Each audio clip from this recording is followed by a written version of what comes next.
സൂചിപ്പിച്ചിരുന്നാൽ അത് ഉൾക്കൊണ്ടുകൊണ്ട് അത്തരം കാര്യങ്ങളെ സഹായിക്കാനടക്കം ഉത്തരവാദിത്തപ്പെട്ട ആളുകളാണ് LDF-ന്റെ കൗൺസിലർമാർ. ആ കാര്യങ്ങളിലൊന്നും തന്നെ യാതൊരുവിധ ആലോചനയുമില്ലാതെ ഈ ജീവനക്കാരെ കൊണ്ട് ഈ കാര്യങ്ങൾ നടത്തിയിട്ട് 8:30 മണിക്ക് തിരുവനന്തപുരം നഗരത്തിലെ മാലിന്യമാകെ നീക്കം ചെയ്തു എന്നാണ് ഇന്ന് ബഹുമാന്യനായ മേയർ നഗരസഭാ കൗൺസിലിൽ പ്രഖ്യാപിച്ചത്. അതിനുശേഷം പിറ്റേ ദിവസം തൊട്ട് ഇന്ന് വരെയുള്ള ദിവസങ്ങളിൽ നഗരം ചീഞ്ഞു നാറുകയാണ്.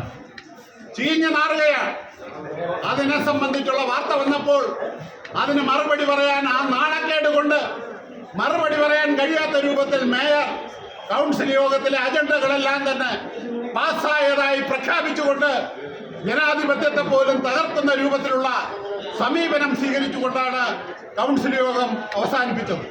ഇത് തുടക്കമാണ്.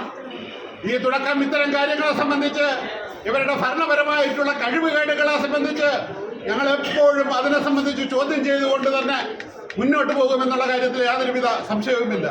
ചോദ്യം ചെയ്യുന്ന അവസരത്തിൽ നഗരസഭാ കൗൺസിലർമാർക്കുള്ള ജനാധിപത്യ അവകാശങ്ങളെ ചോദ്യം ചെയ്യുന്ന രൂപത്തിൽ ഈ മേയർ മാറിയാൽ അതിനെ ഏതറ്റം വരെയും പോയി നേരിടുന്ന രൂപത്തിലുള്ള പ്രവർത്തനങ്ങൾക്ക് LDF നേതൃത്വം നൽകുമെന്നുള്ള കാര്യമാണ് നഗരവാസികൾക്ക് വേണ്ടി ഞങ്ങൾക്കിവിടെ സൂചിപ്പിക്കാനുള്ളത്.